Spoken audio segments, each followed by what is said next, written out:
Happy Friday, everyone. Thanks for being with us. My name is Ashley Jones with the Venture Center, and we come to you live right now with this month's edition of Lift the Rock. Typically, for those that aren't aware, Lift the Rock focuses on an economic development resource, along with the story of a local entrepreneur that has seen some success. This month, we decided to do a twofer, if you will. We decided to bring in two entrepreneurs around Little Rock that you may or may not know. We've got Jack Sundell with the Root Cafe, as well as Logan Duvall with Me and McGee Market. And so they're going to talk us through today about, everything from the inception and the idea of the business, challenges, milestones, advice, how the pandemic affected their business, and what the outlook is moving forward. Before we jump into that, do want to thank our sponsors. We've got Little Rock Regional Chamber, Frost Accounting Firm, Simmons Bank, Wright Lindsay Jennings, Central Arkansas Water, and Entergy, all sponsoring Lift the Rock. So thank you all to them. And a couple of upcoming programs that you may or not be aware of. On June 25th, we are doing continuing that series VC Health, which focuses on entrepreneurship, mental health, and some subtopic of those two. This one's going to be pertaining to social media. So Ken and Bruce, who some of you are familiar with, will talk us through the pros and cons of social media, how it affects entrepreneurs, and maybe some tips and tricks on navigating that. So that's June 25th from noon to 1. On June 29th, we're hosting a Pitch and Pint. We've partnered with Venture Noir out of Northwest Arkansas and the ASB TDC to bring you this year's Pitch and Pint. Applications are now open. So if you're interested in that, you can apply to that on our website, or if you're just curious and want to watch, you can do that as well. To learn more and learn the criteria and everything, just go to our website for that one. Again, that's going to be on June 29th from 3 to 4:30 p.m. And then on July 16th, we'll have a Lift the Rock that features the winners from that Pitch and Pint event. So lots going on, lots to get to. But like I said, today's all about Lift the Rock and learning more about the Root Cafe and Me and McGee Market. I'm going to ask both of you to introduce yourselves briefly, and then I'll turn it over to Jack to kick us off, okay? Jack, how about you introduce yourself? Sure thing. Yeah, my name is Jack Sundell, and my wife Corey and I are the owners and operators of the Root Cafe and of Mockingbird Bar and Tacos, which is just a couple blocks up the street from the Root. And Logan? I'm Logan Duvall with Me and McGee Market. It's a four-generation family stand on the side of the road. Great. So now we'll turn it back over to Jack to share the story of the Root Cafe, again, how it got started, challenges, successes, his passion for the local food scene, and everything we need to know about the Root Cafe. Great. Yeah, thanks a lot, Ashley. So as I mentioned, my wife and I are the owners of the Root Cafe. Our mission is building community through local food. So we try to make sure that that's kind of the driving force behind everything that we do, and stay true to that vision. Today is actually the 10-year anniversary of our soft opening. We opened in 2011, June 14th of 2011. It was a Tuesday, and that was our first day of business. So this week is a big anniversary for us. We serve breakfast, lunch, and dinner 6 days a week, Tuesday through Sunday. 100% of the meat that we serve is locally sourced, and all the bread is baked at local bakeries. And the majority of our vegetables, fruits, nuts, and cheeses are from local farmers and producers. So all in all, about 77% of our food and beverage cost is locally sourced. And that ranks us in the top half of 1% for farm to table restaurants nationwide. So with everything that we do, as we're taking on new projects and thinking about what we want to accomplish as a business, we always try to stick with that idea of building community through local food. And we found that that's been a really good guide for us as we navigate through, choices we want to make, what we want to do as a business, things that we want to avoid getting involved in. When we opened originally, we were just lunch, and then we added breakfast about 6 months later. We're located in a very small building. Originally, it was just 900 square feet, and we have a patio and courtyard area. but we, as a young business, we received a grant from Chase Bank, something called Mission Main Street. That was about 3 years after we opened, and that allowed us to expand our physical space. We were able to add a dining room and a prep kitchen, and that let us start opening for dinner. So that was a big milestone for us as a business. Another big milestone was 2018. We were featured on a Food Network show called Diners, Drive-Ins, and Dives, and it's it was a kind of a neat experience to be part of, but it's really been a gift that keeps on giving as well. It aired originally in November of 2018, but since then it's aired, I think, 30 times, and every time it airs, it's a national audience. Thousands and thousands of people see it, and we'll see a big spike in website traffic, and we're always encountering people who are traveling and looking for diners, drive-ins, and dives locations that they can hit while they're on the road. So that's been a really good thing for us. During the pandemic, it's been a very strange time, but the route, we were pretty well positioned to handle that. We'd been around for a good while. Had a strong social media presence, so we were able to communicate pretty easily with our audience. We have a parking lot, which really helped us pivot to curbside, and then the fact that we have all the farmers that we use for our inventory, it let us pivot to a grocery model that really helped us kind of thrive during the first several months of the pandemic when we weren't selling as much prepared food, but we were doing a lot of, eggs by the dozen, meat by the pound, fresh vegetables.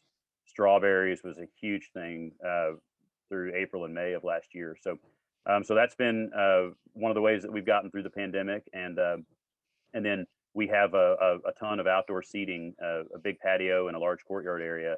And so as we've transitioned back to dine-in, we aren't actually open inside the restaurant for dine-in yet, but since August of last year, we've been doing patio seating and courtyard seating, and that's let us, along with a lot of takeout, has let us get back to almost 100% of pre-pandemic sales at this point. So we're just trying to figure out what our next steps are. One of the challenges that I think a lot of businesses are facing right now is hiring enough qualified people. And, so we're just at this point trying to hire and train staff quickly enough to meet this sort of rising demand that everyone in the industry is feeling as people feel more comfortable dining out, travel starts to pick back up, and the weather gets nice. So anyway, it'll be an interesting summer, and we hope we get through it. A couple of things I wanted to touch on just from a business standpoint. I think one really important thing that's helped us be successful is having a good business plan. Whatever you might be thinking about doing as an entrepreneur, it always helps to have a business plan, no matter how formal or informal it is. It helps to just sit down and really think about like where you're going to be located, who your audience is going to be, and literally crunch the numbers on what you think you're going to be selling and who you're going to be selling it to. And it's a good idea to always overestimate your costs and underestimate your income, and really see if when it's all said and done, if it's going to make sense to do what you think you're doing. It's a lot different to do something as a hobby or a side job, and versus trying to turn it into a full-time job. For the route, one thing that we did that was really, really helpful was a 3-year startup phase. And this basically consisted of we wanted to raise capital on the front end so that we could try and avoid debt as much as possible. I think the number one cause of business failure for new businesses is being undercapitalized. And a lot of businesses, when they open, they have a good product and they're potentially profitable, but when you throw in the debt that they're trying to service, that it took them to get open in the first place, that can be the thing that keeps them from being able to make ends meet. So So when we were working on the route, we wanted to make sure that we didn't get ourselves into a ton of debt because we were starting small and we knew that we didn't have a ton of experience in the restaurant industry. So we spent 3 years doing fundraisers. We did canning and food preservation workshops. We did catering events. And then we also did something we called the share campaign, which was basically like we pre-sold our food. We told people that for every $10 they donated during our startup phase, we would pay them back with a meal once we were open. And so using all of those different avenues, we were able to raise almost all of the money that we needed to get the doors open. We ended up borrowing about $10,000 right before opening for a few final expenses, but we were able to get the doors open and start getting revenue with almost no debt, which was a really big deal for us. Couple of other things during that startup phase that were big advantages that we weren't really thinking about at the time. But we kind of realized in retrospect that by the time we had opened, we had really already built a following. All of the people that had come to our fundraisers, all the people that had come to our canning and food preservation workshops. We had built this email list. The people that had taken part in the share campaign, they were invested, somewhat financially, but especially emotionally in the project. And so once the doors were open, all those people, they were already involved and wanted to see us succeed. So that was a really big help. And then by the time we opened, we had also, through all the catering events we had done and the canning and food preservation workshops, we had built a network of local farmers. And for us, with the mission of building community through local food, we really depend on our local suppliers to be able to do what we're doing. And instead of ordering from 2 or 3 big distributors during a week, we order from 25 to 30 different local farms. And there's no way that we would have had the ability or the time to build that network once we were open and actually just dealing with operations issues and restaurant stuff. So it turned out to be a really beneficial thing that we already had that network of farmers in place. So one thing that that people often question, I find, is that there are 2 ends of the spectrum. A lot of people think that people who own small businesses are rich because they own a business, and that's certainly not the case. But then there are a lot of other people who question whether small businesses can be profitable, in a realistic way, in a sustainable way. And I think the answer is that they can if the business is well managed. But a few things that I feel like are really key, at least in our business success over the years. One is having strong business practices. When we opened a restaurant, initially, it was the first business that my wife and I had opened. We thought we were going to be running a restaurant and doing restaurant things day in and day out. And, it took us a couple of years to realize that if we wanted to ever have a break or a vacation or a day off, or if we wanted to grow the business in any way, that we had to get ourselves off of the day-to-day operations and hire people who could do those jobs for us. So learning to delegate was a really big deal. I worked the grill for every day for like the first 3 years, and then eventually I had something that called me away, an emergency, and the guy who had been working the fryer next to me for 2 of those years jumped on the grill, and after like 2 hours he was better at it than I was. So when I came back, I was like, gosh, I can hire someone else to work the fryer. This guy can work the grill. And suddenly I had the freedom to do lots of other things. So, other business practices that are crucial are accounting and bookkeeping, following industry trends, keeping up with what's happening in your industry, human resources, learning to manage employees was something that we were very unprepared for, but, quickly realized that we had to, set up systems for and gain some understanding of. And then inventory management was another big thing, just finding ways to track what was coming in and what was going out. And with all those things, especially the accounting and bookkeeping side, Those are things I wish I had learned before we actually opened the restaurant. But they're things. They're these sort of there are these needs that are true for any business, no matter what industry you're in, and they're just things that opening a restaurant we didn't really realize we would need to focus on. And so over the years we've tried to get better and better at those practices. There's a great book called The E-Myth, and I would recommend anyone who's thinking about opening a business to read it. It's by a guy named Michael Gerber, but he basically talks about the importance of creating systems that that allow other people to do the things that you do. So taking your passion for business and basically creating a system to make sure that it happens the same way every time. And then whether you're doing it or whether someone else is doing it, there's a way to kind of hold accountable to that standard that you've set. Another big deal is finding a niche that fits with your passion and fills some kind of need in the market. So whether it's like sustainability is a great example of there are lots of retail stores, but if you're a retail store that focuses on sustainability, that's a great niche to have. There are lots of restaurants out there, but we're a restaurant that focuses on local foods, and so that gives us a sort of an identifier in the local foods community. Kids are another great niche that's often underserved. People, we try to be a family friendly place, but there are a lot of restaurants that don't have a great kids menu, don't have they're not welcoming to kids. And we've found that that's been a place where we've been able to have a lot of success. A great example is like Dempsey Bakery is a bakery that is completely gluten free.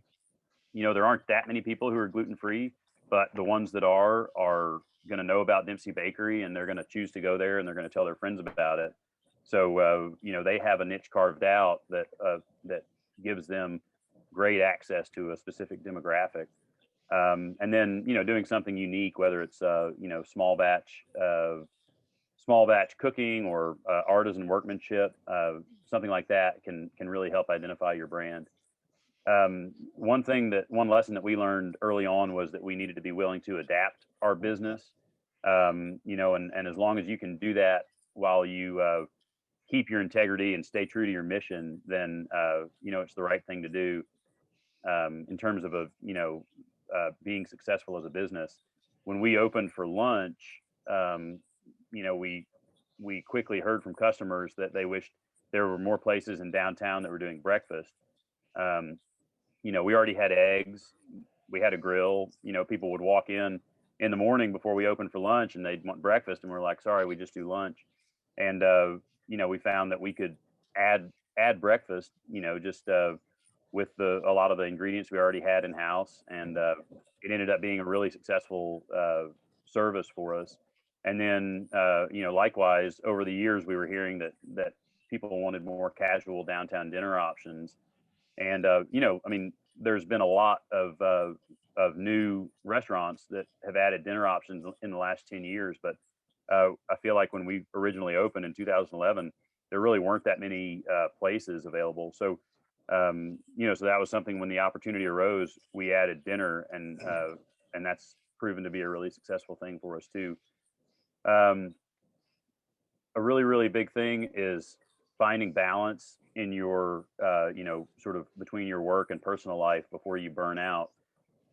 There's this really eye-opening statistic I read in a study that the Ohio State University did a couple of years ago. For restaurants, 80% of restaurants close within the first 5 years of opening, but of the 20% that make it through the first 5 years, 80% of those restaurants close during the second 5 years. So that's one reason, I feel like it's a really big accomplishment for us to get to the 10-year mark. But restaurants that close, the study found that restaurants that closed during the first 5 years, it was just operations issues, or maybe the food wasn't great, poor location, or whatever it is.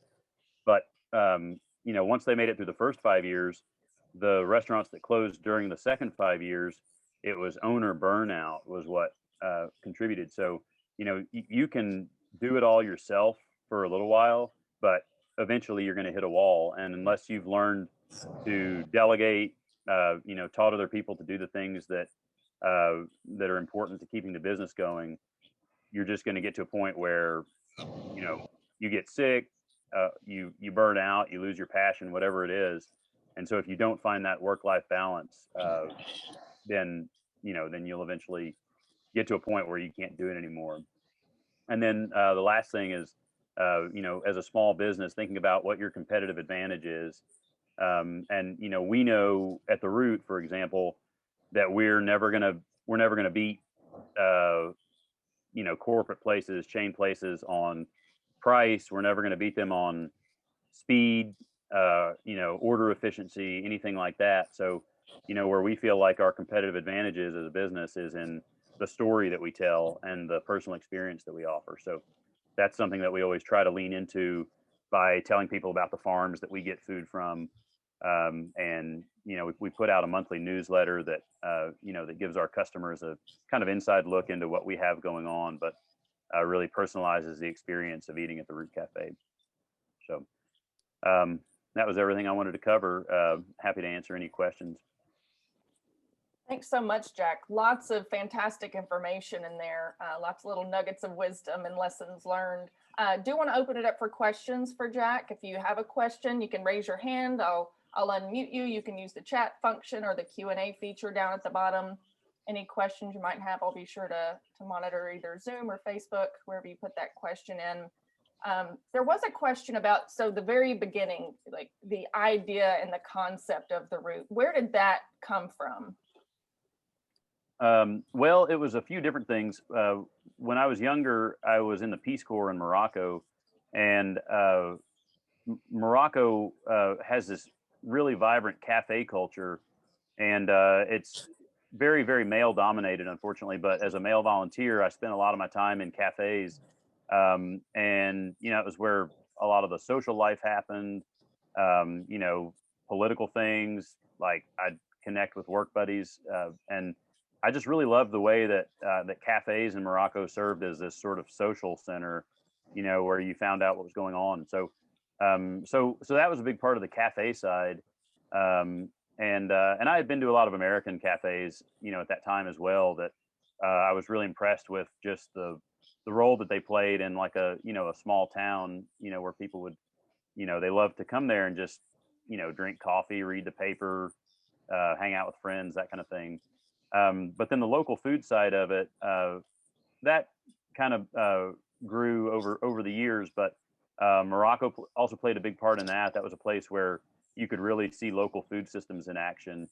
It was a place where, like, if people owned a flock of chickens or had a cow in their yard or something, that could really, make the difference between, eating not that well and eating well. So really got to see people kind of controlling their own food sovereignty, so to speak. And then when I got back, I volunteered at Heifer International out at the ranch in Perryville, and I worked in the livestock program there. And that was living and working on a farm where we were raising the animals that we ate in the cafeteria. There was an organic CSA on the ranch that provided a lot of the stuff that we ate as well. So living and working there, it just really gave me a sense of, the power of local foods. And so after that, this idea of a cafe that, in Little Rock, in an urban area where there are a lot of eager customers, but, less supply of locally grown things. And then, bringing great local food from outside of Little Rock into the city just seemed to make sense. So that was how I got started. Very cool. And you mentioned that you didn't have much restaurant experience, let alone running a restaurant yourself. Without having that experience, what do you think has contributed to the success of the Root Cafe? Well, the local food aspect, I think, is that was one of those things where we just happened to have really good timing, and it wasn't intentional, I don't think. But I was getting interested in local food at a time when I think a lot of people were starting to, think less in terms of organic food and more in terms of local food systems.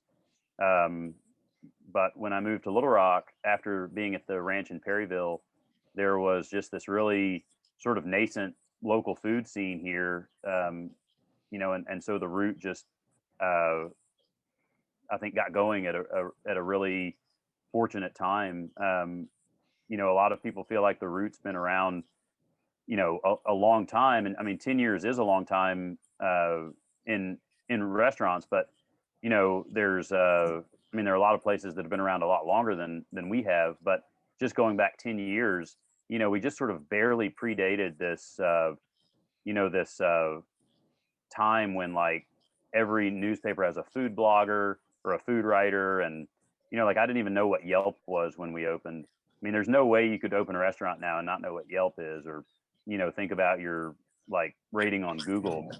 But we just went into it, at this time when there was a, growing interest in local food, but not a lot of availability. And then, honestly, if I were thinking about opening a restaurant right now, I don't know that I'd have the courage to do it in this climate of, what I feel like is so, like, you're going to have this spotlight kind of shined on you, especially if you're trying to do something unique, like focus on local foods. But we did it, and here we are, and, we're not sorry. Love it. That's amazing. Thanks, Jack. And if there are any other questions that come in, we'll save some room at the end for additional questions. But I do want to move on to Logan and learn a little bit more about me and McGee Market. So Logan, go ahead and share with us, much like Jack, the inception, the challenges, successes, milestones, and lessons learned with running this business. Yeah, so me and McGee Market is just a kind of a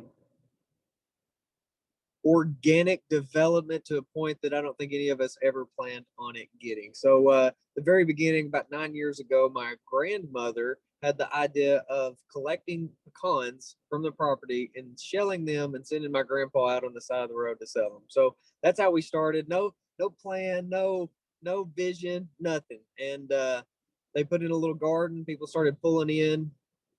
We're on Highway 70 between Galloway and Rose City, so kind of out of the way for most people. But people would pull in and see if we'd sell stuff out of the garden. And so my mom had the idea that why don't you just build a little produce shed and start selling stuff that y'all grow. And so they did, and she would come work out on the weekends. My grandpa got sick, cancer, and really the business had started growing, and he wasn't able to contribute. And from that point, my mom left her corporate job at Axiom and came out to help the business. And she took it to another level with the social media, and the organic growth continued. And my grandpa passed away, and it had outgrown them. And so it was that was a long, hard time. Shorten that up for the sake of time. But I moved down here after we lost my grandpa to help make sure that my grandma and mom had a retirement and something that could take care of them. And from that, the business has continued to grow. The relationships, I came in to help learn how they did things, and then start putting my own spin or guiding the ship, so to speak. And we developed relationships, and we focused on local, and focused on those relationships, whether it's from the farmer or it's restaurants we work with or the customers. And that just the networking strengthened it to a point that we took another step. And then fast forward a little bit more, my little boy was diagnosed with cancer. He was 5 at the time. We're very open and honest with that journey and that mission. And I think the openness and taking care of people, it set us apart. So me not being educated at all, I don't have a degree. I don't have any business experience whatsoever, but I was instilled that you just take care of people. and you treat people kind with respect. And those underlying principles, blood, sweat, and tears, got us to the point we were. And that honesty and being open with the trials and struggles that we were, uh, honestly, that negative time helped boost, you know, the relationships. It strengthened them. I mean, everybody faces adversity. Everybody's had cancer or knows somebody or a chronic disease, but just the relationships. I think that's why what Jack does is such a beautiful thing, and being the local and they're open about the mission and the stories, and that's, I mean, that's what we do. It's just we're open and continue to weave together that fabric and making it stronger. So from that, when Lander was diagnosed with cancer, dove into the health and the nutrition, and so added a little health food store. So we've developed from a farmer's market. It's more of a grocery store than a farmer's market. Added a health food component as Lander just kind of thrived through such a difficult situation. A lot of people came to ask and inquire as to what we did and how it could help them, how it could be applied. And that helped grow us. And then we got sideswiped with COVID. And so not understanding, not knowing what to do. All I knew is I had a baby with cancer that was undergoing chemo, and we get hit with a pandemic that nobody knew what to make heads or tail with, lots of opinions and stuff. So pretty early on, we required a mask mandate, and I didn't waver from that early on at all. So that helped us a lot. It was a big fight at the beginning, but again, it goes back to taking care of people. What was the minimum thing that we felt we could do? And that was offer a safe place as possible to people, being outside, requiring masks, not wavering, providing fresh food that everybody's gotta have. People have to eat. And that gave us another big boost. So now health, a big boost of patrons, to continue to just take care of people. Lander is doing well through a terrible situation, and just it kept going forward. So to where we are now, it's a farmer's market. I have a food truck that partnered in with Chef Josh Smith. Jack helped us tremendously on the sourcing from his perspective, and you know, the root is a pinnacle to what people around the country should be able to look at and apply. The passion long term is to set up these strongholds through different communities across the state and across the country, because it's the backbone of what we need. So that resiliency starting from the ground up, a lot of the infrastructure and logistical nightmares were from the big guys. They weren't necessarily from the smaller end, and we were able to continue to rock and roll more so than a lot of people others were.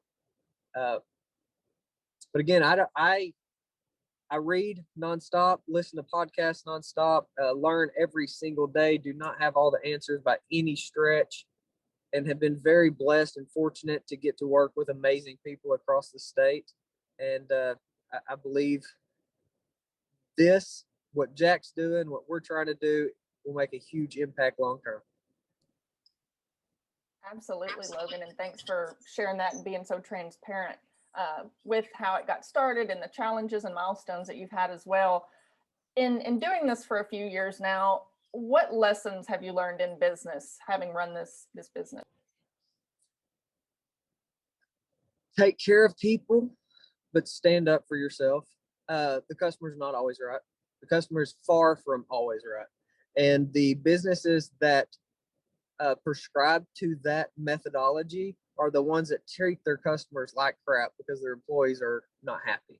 So you stand up for yourself, you treat people with respect, and you excel in your service, but you do not have to put up with anybody being ugly, demanding. That's the biggest thing. I believe we've got some of the best people in the entire world, and when the environment's here, people are happy. I think that's number one. I think it's a huge misconception. It's a terrible idea to go out and say the customer's always right. Number two would be never think you have all the answers. Never. Look, The E-Myth, Michael Gerber, great book. As a wonderful, wonderful recommendation by Jack. Learn. Just continue to learn. Both really, really good points. And I want to open it up now to questions either for Jack or Logan or both. Be sure to use that chat feature down at the bottom, or raise your hand and I can call on you, or use the Q&A function, or post it on Facebook and we can get your question answered. We do have a question. Let's see. Go ahead, Phil. You can ask your question. Great call. Both of you guys now have mentioned the E-Myth, and how did you first get to that kind of self-development and, you know, area, being not really from the business standpoint? I was curious to that. And then I wanted to know, you know, the gentleman was talking about when he had the emergency and he had to have his fry cook jump right in there. Is there ways that you can kind of move to that situation quicker, or as a new business, you know, plan on that more quickly than, you know, waiting for an emergency? Those are two of my questions there.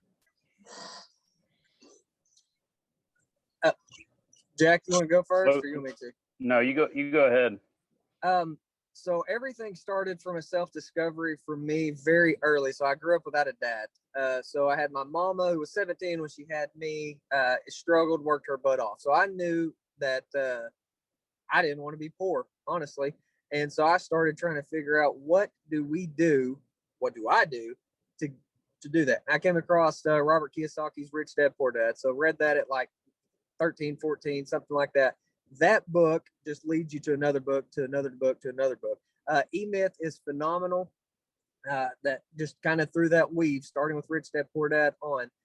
And one of the reasons why Michael Gerber has done a phenomenal job is in part of there, he starts talking about abdication. And the abdication is where you take a responsibility and you just give it away. So say it's bookkeeping. You are overwhelmed in the day-to-day operation, and somebody comes in with experience of bookkeeping, and you just hand it to them, and you're like, thank God, now I don't have to deal with it. Well, that always turns into a disaster. If you don't set up the way that it has to be done and hold people accountable to execute to your standards, it turns into a nightmare. So just that book, I reread that one on a yearly basis. I've been doing that for 12, 13 years.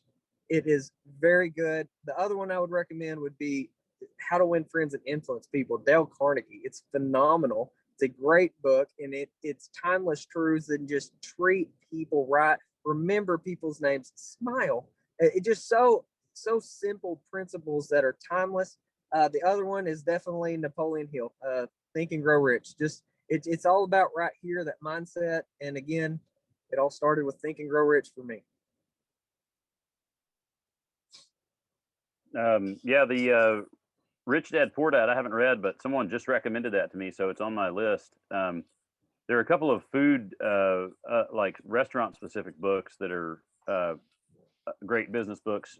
Also, there's a guy named Danny Meyer who he's a New York restaurant owner who started the Union Square Hospitality Group, Gramercy Tavern, Union Square Cafe, started Shake Shack. But he's got one called Setting the Table, and it's really, really great for food industry, but has just a lot of business concepts that he talks about, this concept of enlightened hospitality that, I think any retail business can learn from, where, they as managers, they really take care of their staff, and kind of like Logan mentioned, and taking care of your staff, that's actually the best way to take care of your customers. Happy staff will make your customers happy. So I think for me personally, I don't know why, but I've never had a problem admitting that I don't know everything, and that that I don't have all the answers. So from an early point, we tried to surround ourselves with people who knew things that we didn't, and we dedicated ourselves to to learning and testing our recipes, taking feedback, accepting criticism, and trying to trying to get better at what we're doing. I don't ever feel like we're there. I don't ever feel like we've arrived. There's always something that I want to be different. There's a kind of never-ending to-do list that I'm always just trying to check things off of. But by the time I do, there's 5 more things on it. So it's just it's kind of a process. And I think that's one of the things about entrepreneurship that you hear is that it's not this destination, but it's the kind of the journey, the process that you're on. And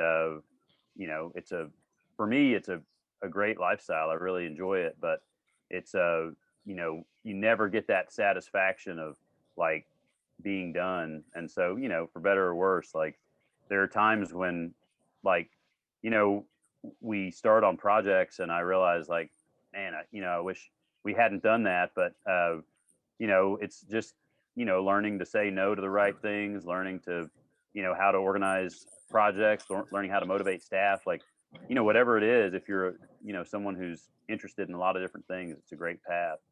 And then on the question of delegating earlier, yes, absolutely, you don't have to wait 3 years to teach someone else to cook burgers. I don't know why, like for me, I sort of saw myself doing that long term, and it took me some time to realize that there were other things that I wanted to get to, and that I was really overwhelming myself with stress and trying to do too many things in a day. But most restaurants aren't like that, and we've since opened Mockingbird, where that wasn't like, we didn't do that at all. I worked the expo counter for a couple of weeks when we first opened, just to kind of help set up systems and stuff. But as soon as I could, I was training someone else on that position so that we could look at front of house systems and kind of work our way through the restaurant, trying to tweak each spot.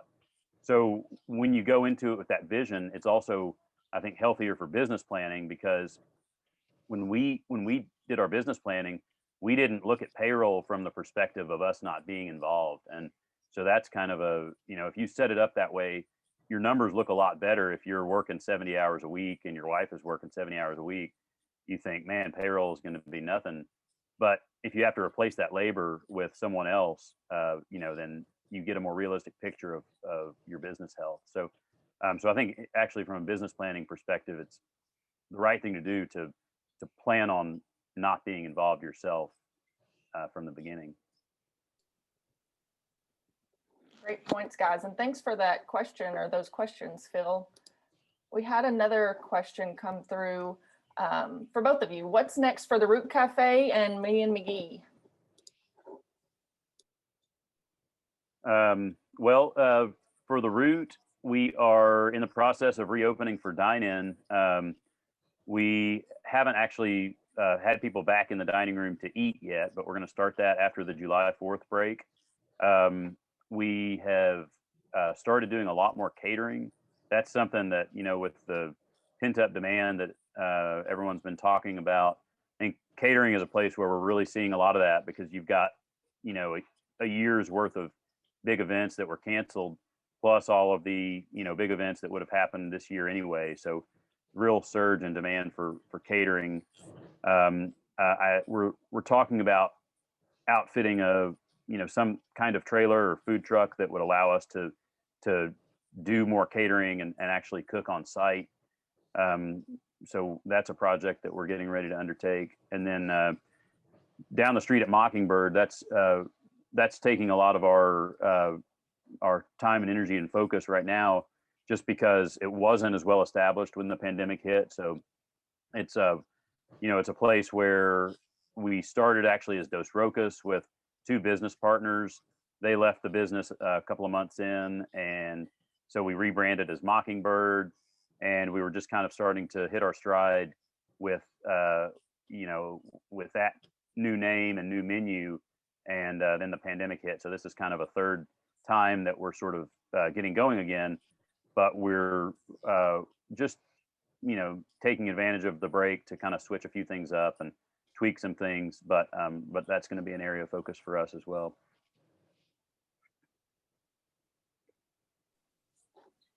For being McGee Market, we're just going to try to become more efficient and just continue just to strengthen the basics. I think far too often that new shiny thing, I'm guilty of it. I'm talking to myself. That new shiny thing, doing something different, seems like the route to go, and we lose focus on what got us here and do better at whatever those things are. So I want to do the health food store better. I want the food truck to be better. The market, sourcing, selling, marketing, all that just really needs to be shored up and improved on.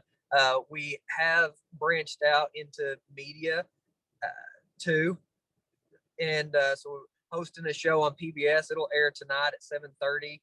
Where we're able to go out and highlight some of these amazing people in the agricultural industry. And so we went down to Grady to the Carpenters, Abraham Carpenter's farm, and did a show with them. We've been to the Root and highlighting the amazing things they've done, and the Chef Mickey, great food, great people, and just the videos and content to where we relate people to where their food comes from. And so again, I have been all over the state, and there's not very many restaurants and chefs I don't know. But what the Root's doing is, I believe your percentages, brother, on the top half of the 1% using local products. So definitely want to highlight the restaurants that are really, really strengthening the state, and then definitely the Root's one of them. Great points. Another question. Have you found that turning something you're passionate about into a business kills the joy, or does it feed the joy? I think we all know the answer to that, but go elaborate on that one. If anybody's Logan, familiar you want to go first? Yeah.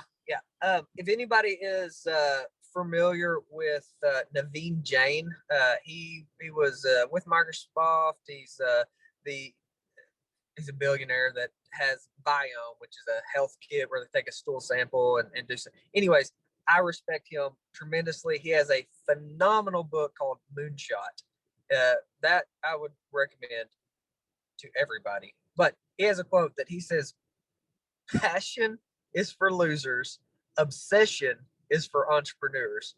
So I think a lot of times, and it's true for myself too, passion can run out. Passion can get burnt smooth out. That obsession, when you have what Jack talked about earlier of the niche, that's when you truly succeed. It's passion's not enough. It is just not enough. It's got to be an obsession. Yeah, I think that's a really good point. And it is true that, yeah, like, I mean, something can certainly feed your passion up to a point, but it's, I think, when you think about like, small, like a small operation where you're just, say you're, just doing something on the side and it's just you, maybe working out of a church kitchen or something like that. I mean, that can be a great side hustle, or it can be it can be your business, but it's it's really hard to find that balance. Finding something that that feeds your passion. I think it's more about the way that you set it up so that you can, so that you can make it this sustainable thing for you in your life. Like, I'm really passionate about food. I love good food. I love local food. I'm really passionate about people. And, one thing that I've found is that, this intersection of where, people and food come together, that's kind of my, that's what I love to see. And, so as an entrepreneur, like, we want to make this, we want to make this cafe, we want to make this a warm and welcoming place. And that's something that feeds my passion. But if I'm so stressed out because I'm, working 12 hours a day and don't have time to catch up on things that are important, then I lose that ability to appreciate the customers that are coming in and supporting us. And I lose the ability to appreciate the amazing staff that we have that's, that's doing this really, really hard work day in and day out. So, I mean, in that way, people a lot of times feel selfish about self-care, but, more and more I find that the better I take care of myself, I'm more present, more able to, to do the things I need to be doing and focus on the things I need to be focusing on. But I'm also setting an example of, maintaining a certain quality of life and finding a work-life balance that our staff can look to. And, our managers, if they see me take time off, then they find that they don't feel bad about taking time off and making sure that they take care of themselves. So that's been through the pandemic, actually, something that we've all really learned is that, you can work really hard at something you love and eventually stop loving it. So very important to find that balance. For sure. And we had another question come through that may need a little more elaboration, but I'll see if I can help with this one. How can restaurant startups become aware of environmentally favorable choices that are available to them, such as avoiding styrofoam, buying food locally when possible, and keeping excess food from going to the landfill if other uses are available? That's a great question. And, I think that, like, for us, that was a personal passion for us when we got into the restaurant industry. I think it's a different issue when you talk about, a lot of people are in the restaurant industry and don't necessarily come to it with a passion for sustainability or even for food. They look at it solely as a business. When you're looking at it solely as a business, styrofoam's the cheapest, factory farmed meat is the cheapest, and it's all about making things as profitable as possible. So, I think honestly, like I don't know what the best way is to encourage people to, to pay those higher prices for things that are better for the planet long term. But I would really love to see more, like a restaurant alliance or something like that in Little Rock that can help restaurants access resources around sustainability and, understand the importance of local food. I mean, I've gotten the chance to give a lot of presentations about the importance of local food and, why we feel like it's a better choice. But, there's 200,000 people in Little Rock and, 100,000 people in North Little Rock. And I mean, I've only, gotten to touch a handful of them with, what, we feel is important. It's just, it's really hard to, to fight against, that sort of flood of information that, that comes from chain restaurants and, the factory farm system, the industrial food system that makes that kind of thing so easily accessible. So it's an uphill battle for sure. But, I think each of us just trying to do our part to, connect with people, the restaurant owners that I know, I try to encourage them to think about moving away from styrofoam, sourcing locally when they can. So, using your network and trying to encourage people to do the right thing is definitely a good starting point.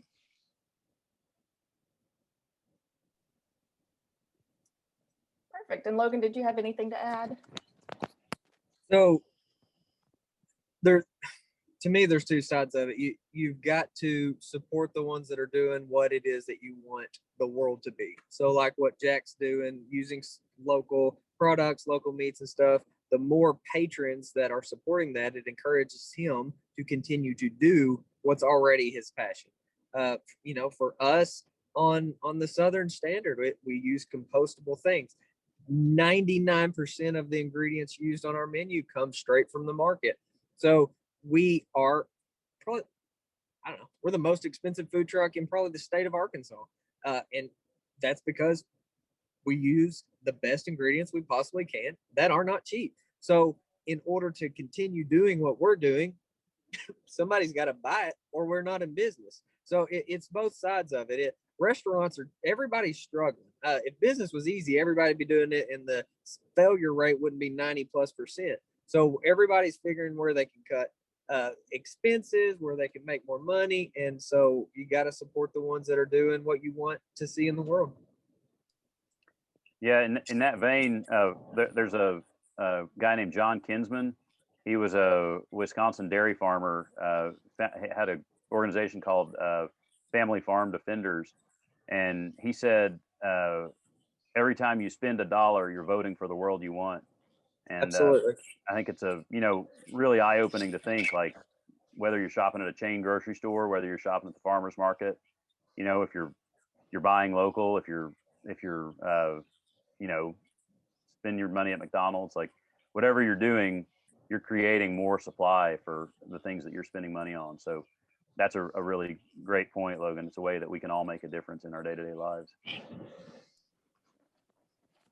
Very good points.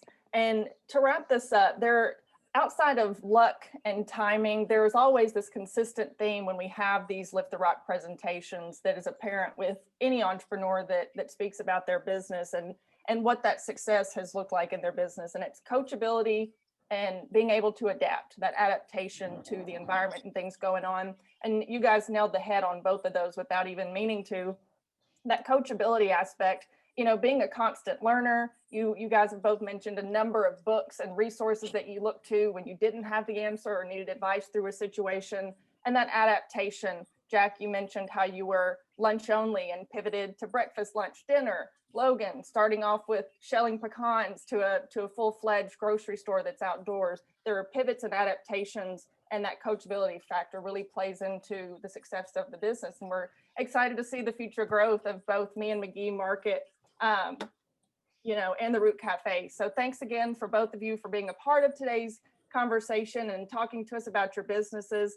Also want to say a shout out to our sponsors, the Little Rock Regional Chamber, Frost Accounting Firm, Simmons Bank, Wright Lindsay Jennings, Central Arkansas Water, and Entergy. Thank you both for being with us. Thanks to our participants, and we hope to see you all again soon. Bye, everyone.